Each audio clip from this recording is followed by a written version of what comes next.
In this video, I'm going to show you how to add shapes in Tinkercad, step by step, so you can start building 3D models with confidence. If you're brand new to Tinkercad, this is one of the most important basics to learn, because every project starts with placing shapes onto the workplane. Whether you want to make a simple box, a cylinder, a sphere, or a custom design made from multiple parts, this process is the foundation of everything you do in Tinkercad. So if this tutorial helps you out, make sure to hit the like button and subscribe for more easy software tutorials just like this one. Let's jump right in. First, open Tinkercad and get into your design workspace. Once your project loads, take a look at the screen and find the Shape panel on the right side. This is where Tinkercad keeps all the basic building blocks you can use in your model. Most of the time, you'll see a section called Basic Shapes.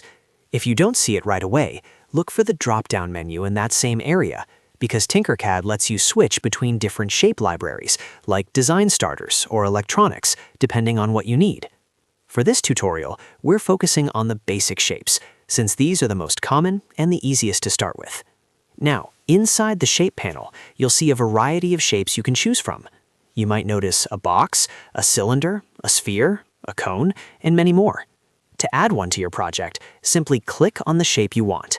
Let's say you want a box. Click the box shape and then drag it over to the blue workplane in the center of the screen. The workplane is where your 3D model is built, so this is where all your shapes need to go. If you prefer, Tinkercad also gives you another easy way to place a shape.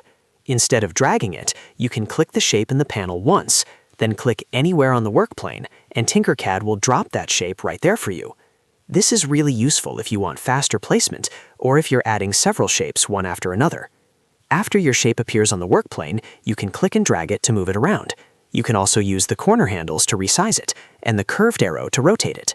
That means once the shape is placed, you're not stuck with the default size or position. You can adjust everything to fit your design perfectly. For example, if you start with a box, you can later add a cylinder on top of it, a sphere beside it, or any other shape you want to combine into a custom model. And that's really the power of Tinkercad. You start with simple shapes and build them into something much bigger. If you don't see the shape clearly after placing it, zoom in or click the shape to make sure it's selected. You can also use the view controls to rotate around your design and check that everything is sitting correctly on the workplane.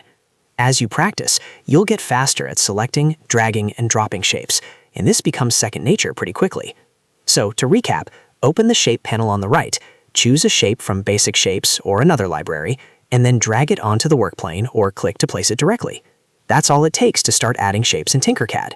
Once you know this simple step, you're ready to move on to resizing, combining, and designing your own 3D creations. If this video helped you, please give it a like, subscribe for more beginner-friendly tutorials, and let me know in the comments what you want to learn next in Tinkercad. Thanks for watching, and I'll see you in the next video.